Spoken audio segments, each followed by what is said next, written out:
There are some things that rich people take way more seriously than everyone else, so we put together a list that goes up in importance as we go through it. Here are 15 concerns rich people take seriously. Welcome to Alux, the place where future billionaires come to get inspired. What goes on to social media and when? Here's a quote that we learned from a billionaire.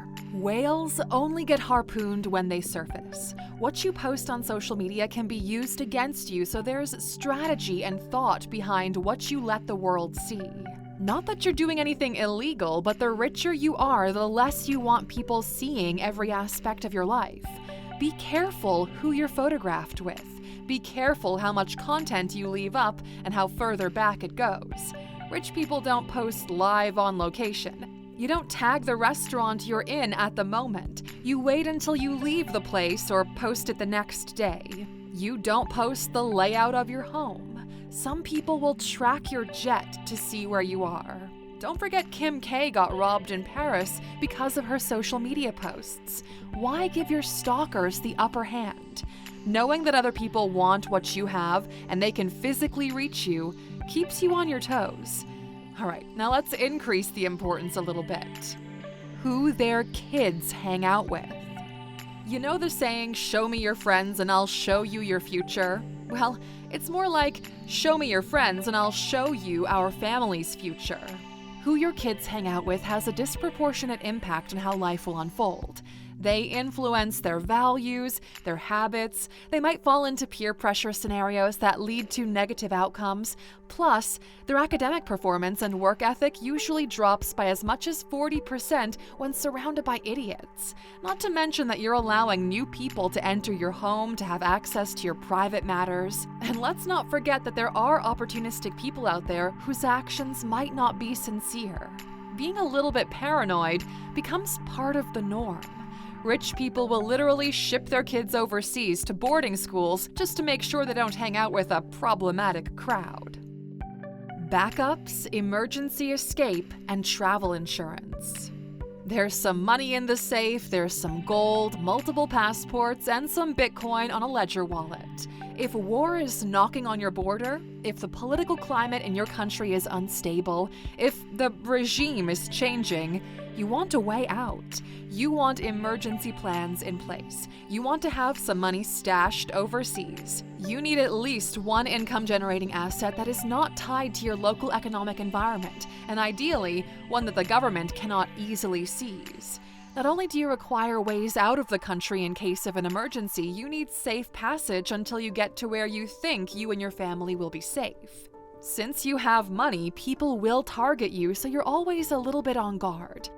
Disaster could strike and you need to be ready, but maybe the danger lies from within. Employees stealing confidential data or trade secrets.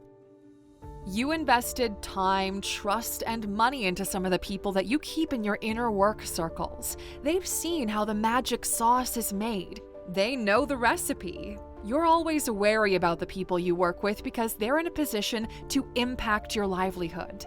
Your identity is tied to what you do, so someone hurting the business feels like they're hurting you specifically. It takes decades to build something of value, to fine-tune systems and recipes, and your competitors will do anything in their power to save those decades.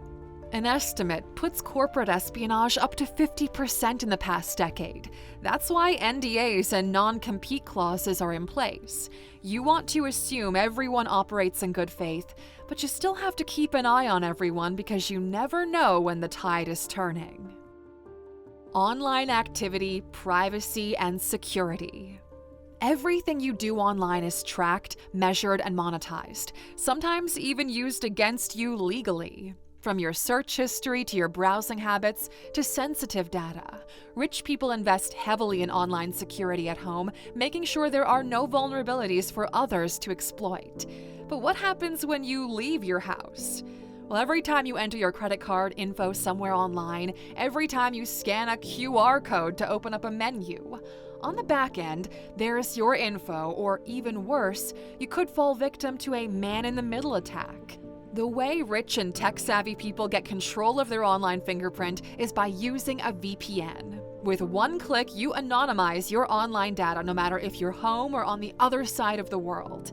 And since they're not that expensive, it's something everyone should invest in. We've personally been using NordVPN for over 5 years now on our MacBooks, iPhone, and all other devices. Everyone we care about uses them, and since we care about you, let's set you up. Since you're an Aluxer and NordVPN was kind enough to sponsor this video, go to nordvpn.com/Alux and right now you'll get 4 extra months on us on your 2-year plan. Or just click the link in the description on the top comment. Once you have a subscription, you are one tap away from privacy, and it's pretty cool to know that you can shift your online footprint from one country to the next. Go to nordvpn.com/Alux for your exclusive offer right now and take back control of your online data. Backstabbings and betrayal. In the circles of the elite, trust is the most valuable commodity, but it's still a commodity. If the price is right or if someone else is in a position to change their life at the expense of yours, they'll take it. Surveys indicate that over 70% of high net worth individuals have difficulty trusting others, a direct consequence of past betrayal. The thing that hurts, and the thing that rich people fear the most, is the fact that in order for them to backstab you, you've trusted them to have your back in the first place. This puts confidential information at risk, and most likely, you and the one betraying you share a portion of your network. It always gets messy. High stakes come with high risks. They say it's easier to forgive an enemy than to forgive a friend, especially if those in question are family members or people that you treat as family. How much taxes you pay, how much money you take home, and the company setup. You claw your way to the top, you finally set everything up to keep the momentum going, and then the government decides to change the rules of the game. It's a constant pressure of having the right infrastructure in place to protect your hard-earned wealth. The IRS is not your friend, and you are under no obligation to pay more tax than you're legally required. So talks with your accountants and advisors are constant. You set up trusts, you set up different holding companies, offshore subsidiaries. You want to make sure your family is taken care of without creating a complex structure that becomes a burden to maintain. The thought that at any point you could get audited and your entire process could be put on hold is a part of the heavy price of playing the game. Someone's gonna break in. This is the primary reason why once you get rich, you no longer stay in the shady neighborhood you started out in, because it's not safe. People will try to get in, they'll jump the fence, they'll try to break down doors in order to get stuff. If you and your family are unlucky enough to be inside the house at that moment, the situation can quickly escalate. The thought of endangering your family or someone threatening you for information, money, or the combo to the safe is something you can never allow to happen. The more money you have, the more people will try to get in, so the more security you need to have. The more security you have in place, the more things that you have to maintain, pay for, and keep an eye on. What we do for a little peace of mind, right? Okay, so we're at number 8 on this list, and we're talking about break-ins, so let's increase the level of worry even more. If their partner is cheating. You spend your entire life working, you're away at the office, you travel, you're stressed out of your mind, and you're tired. Your spouse feels your absence. Things are not the way they used to be, but instead of addressing it, you call it the maturity stage of the relationship and you leave it at that. You won't want to bother yourself with yet another thing you have to fix. But deep in your mind, dark thoughts start to crawl in.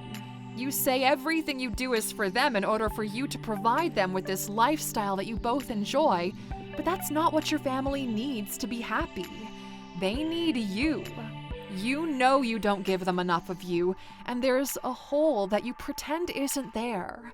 Somebody else is raising your kid, be it the grandparents, a nanny, or whoever is available. Your spouse feels distant, even kind of cold. You start sleeping in separate beds and you know where your mind wanders when it's bedtime. In a moment of clarity, you wonder if their mind wanders the same as yours.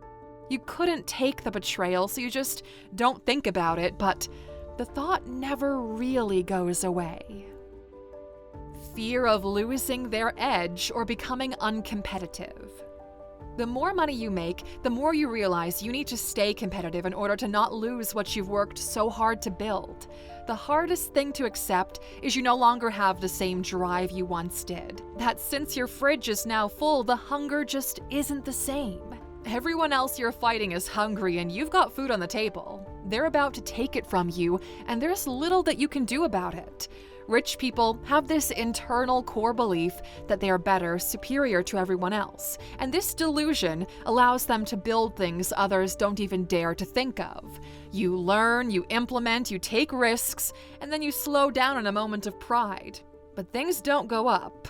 Deep down, you know you have what it takes to not only turn things around, but your competitors are younger and maybe even smarter.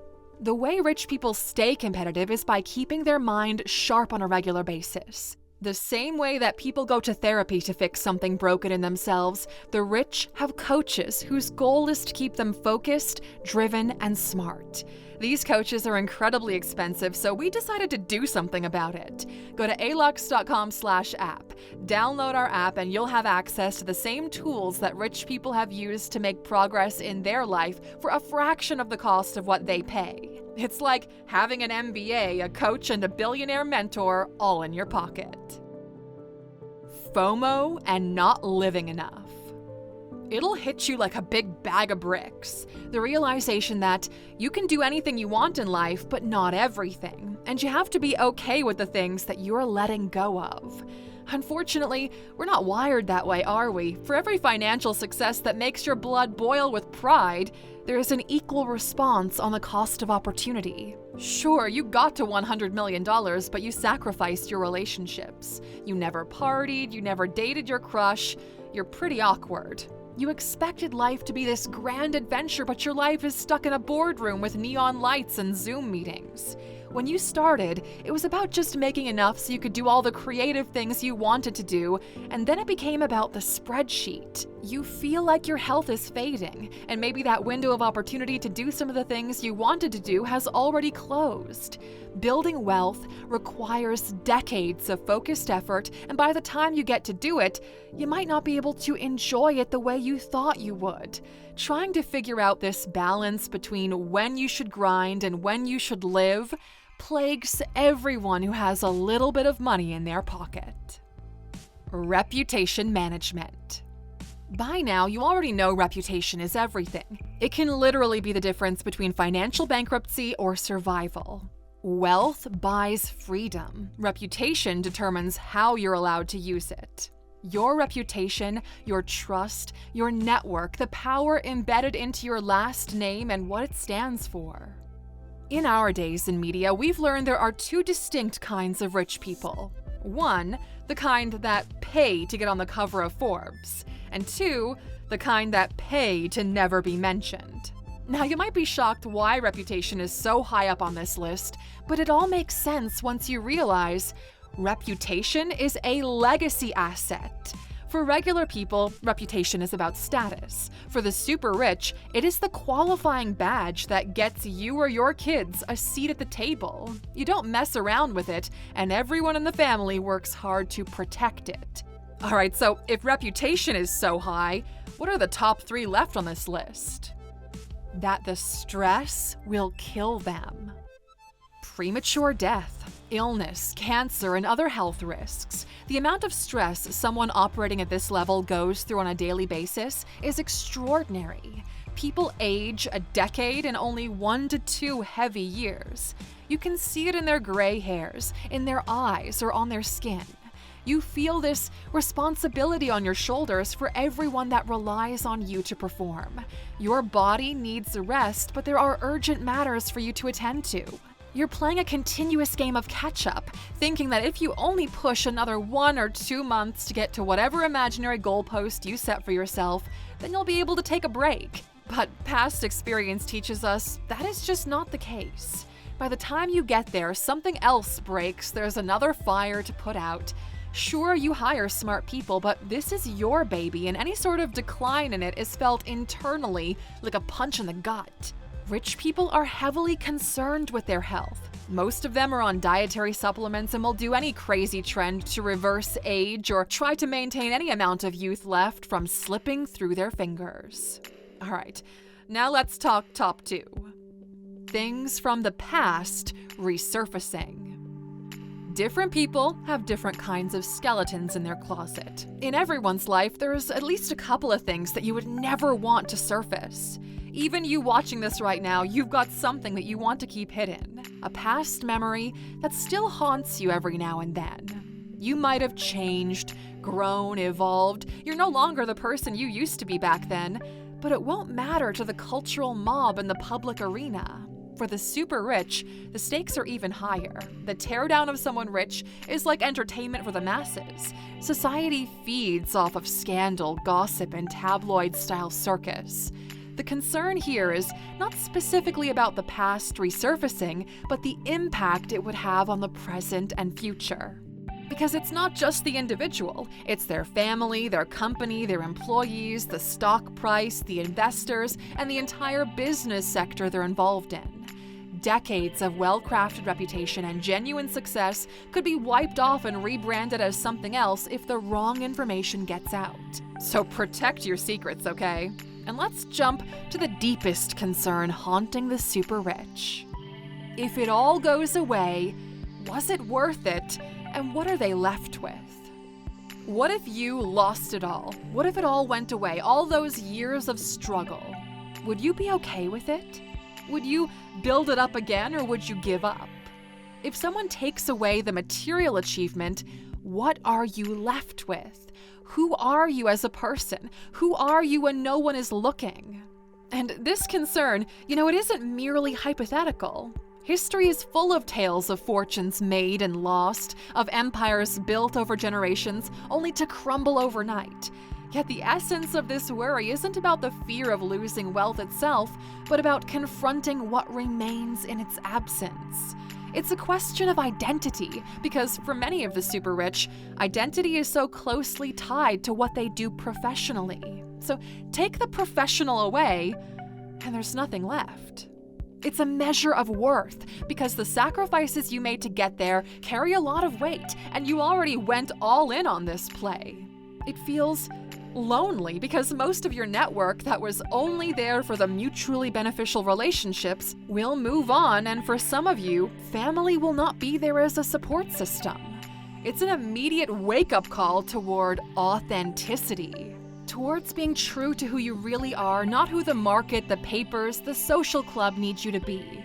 What you're left with, if all of it went away, is the only measurement of an individual in its purest form, and it sits at the very top of our customized version of Maslow's hierarchy of needs. Anyone who has grand ambitions wants to be at peace and happy with who they are. If you're struggling to get there, click in the top right corner or the link in the description to watch our video about the 15 changes that unlock your life. And since you're still watching, Alexer, we saved a little bonus just for you. Self-love is when you look in the mirror and feel respected. Shout out to Russ for this little gem. We want to encourage you to look in the mirror and see what you feel. Take a moment for yourself today and actually do this, all right? Since you're looking for it, you'll see things that have been there for weeks, but you've missed them. Do you like the person you see? Do you feel pride? Do you feel respected? Does that person seem happy to you? This incredibly powerful exercise is your best indicator that something needs to shift in your life in order to make it work. Get yourself to a point where the person in the mirror smiles back because they're blessed to be living the life you're living. If that's your next short-term goal, write the word mirror in the comments. Let's see how many of you are proud of the person that you're becoming.